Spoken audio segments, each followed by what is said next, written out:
The future, when you see this word, what kind of idea comes up in your mind? Space travel? Aliens? Teleportations? These have excited us for ages. I'm a type of person who likes them. And today, I came to TEDx because I want everyone to think of our future. Even our technology have been developed. I think these are just a dream.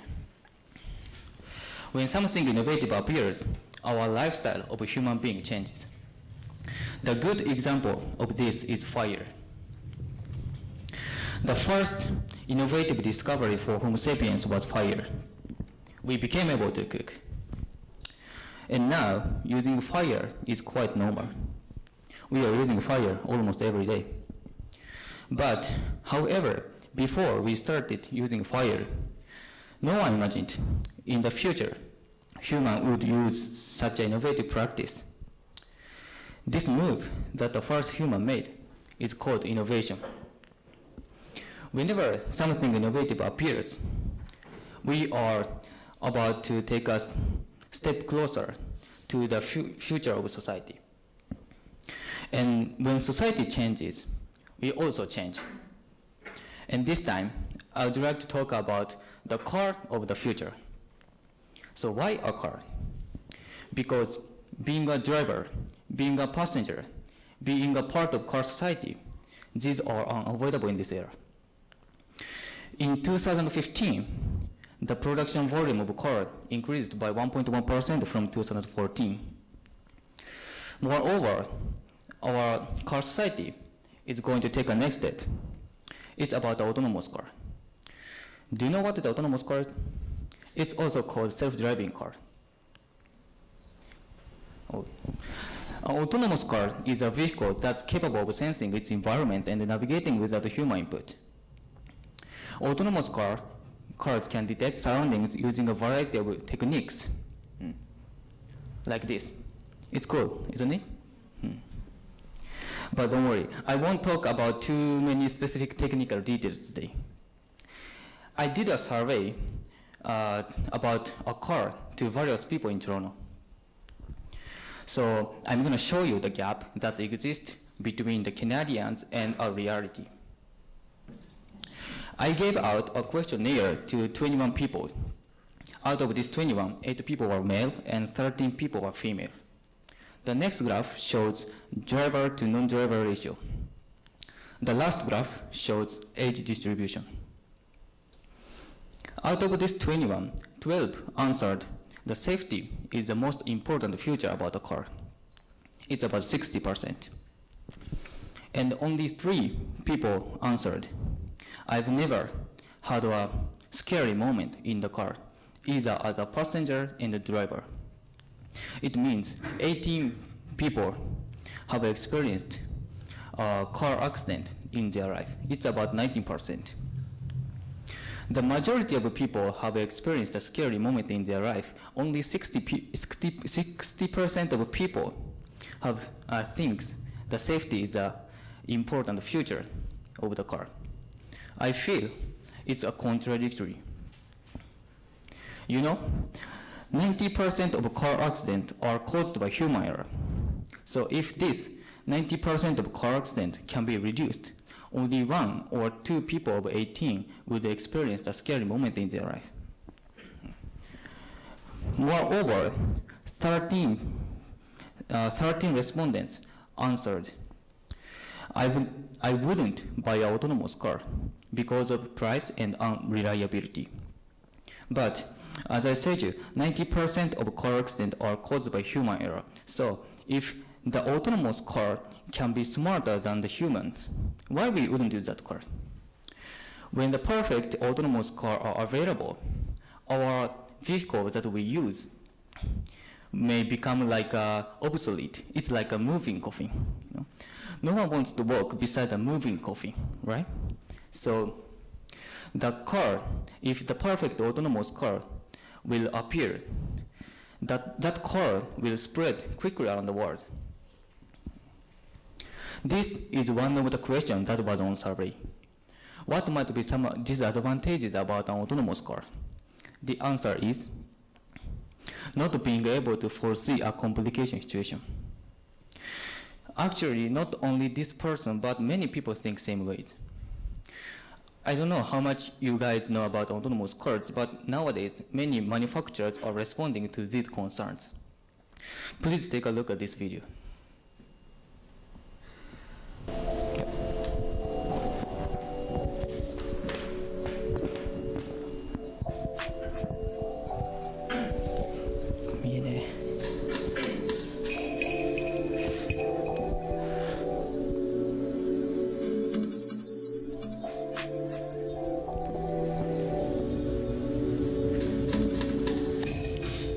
Autonomous car can detect surroundings and escape to the safety zone automatically.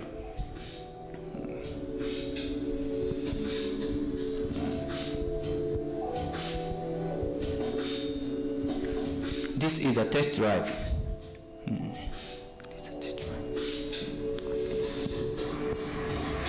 This is the autonomous car. See? Yeah, like this. Autonomous car can steer away from the cars in front automatically.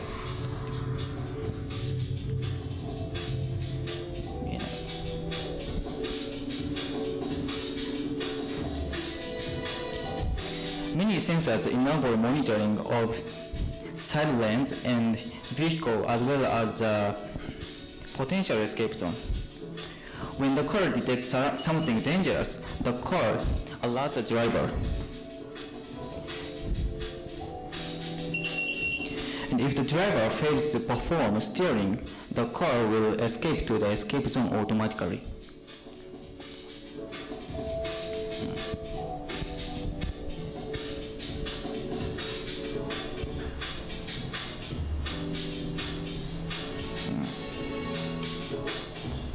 Even in the sudden situation, the car can handle it well.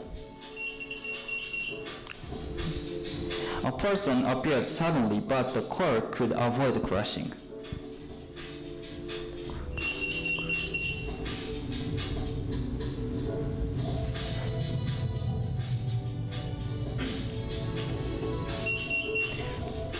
Same as the previous case, the car detects surroundings, and if the car thinks it's dangerous, the car alerts the driver, and if the driver didn't work anything, the car escaped to the escape zone automatically.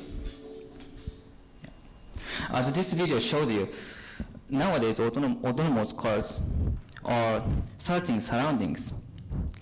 This kind of radar are searching surroundings many times every single second.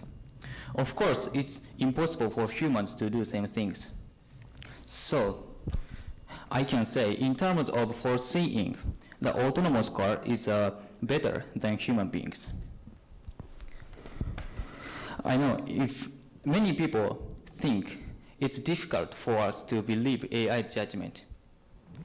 Ironically, while we humans make tons of mistakes, if AI makes only one mistake, it's enough for us to lose faith in it. But I also understand there are many problems before making autonomous car available. It's not only technical problems, but also many problems.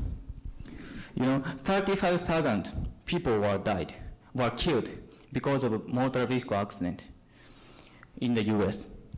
It means, on average, 96 people died every single day. To put this number into perspective, 35,000 is about the same number of the population of Monaco. This picture shows just a part of Monaco. Imagine the full population of Monaco died because of a motor vehicle accident last year. It's only in the US. It's unbelievable, right? So, as I said to you, there are many problems before making autonomous car are available, like law, endurance, and morals. I guess it will take a long time to decide one appropriate criteria to treat these issues. That's why it's incredibly vital to prepare ourselves for unexpected, innovative developments. So the preparation is the key of getting more convenient society. Here is one interesting story about lack of preparation. From 1638 to 1853, Japan has closed off our country to the world. At that time, we developed our own cultures, such as geishas, samurais, and even the Japanese food you know and love today. But 1853, Matthew C. Perry came to Japan with his steamships. That steamships were enormous to samurais because the steamships were 25 times bigger than the biggest steamships that the samurais had in their own fleet at that time. So samurais began to panic. What's that? Who is that tall, white, blonde-haired guy? What he's talking about? What? Open our country? Holy crap! Like that. But of course in Japanese. And he asked and approached us to open up our country to the world. This shocking news spread around Japan in a short time. And a poet wrote a poem about this incident. The poem is left side in Japanese, and the translation is right side. So I'm going to read a poem in Japanese. It's kind of a song.太平の眠りを覚ます蒸気船たった支配で夜も眠れず Thank you. Thank you. Thank you. Thank you. This Jokusen has two meanings. It means steamships as well as expensive tea that contains caffeine a lot. So this poem means we have spent a long time in peace, but now we can't sit back and relax just because of Jokusen. As this poet wrote a poem, Japanese encountered a completely new and overwhelming power. We couldn't go against the flow of power, so we opened up Japan to the world. If I talk about an autonomous car instead of this Japanese new era, the steamships will come soon. Same as Perry approached and asked us to open up our country, the autonomous car will ask us to change the society to fit the car. But are we really ready for that future? Maybe we are not. So I'm saying many times, please preparing for the future. I want you to have your own decision, your own opinion for the autonomous cars. So please think back when you get your driver license. Please imagine the future and think about an autonomous car can be a part of your life. Please picture yourself driving without driving. Thank you.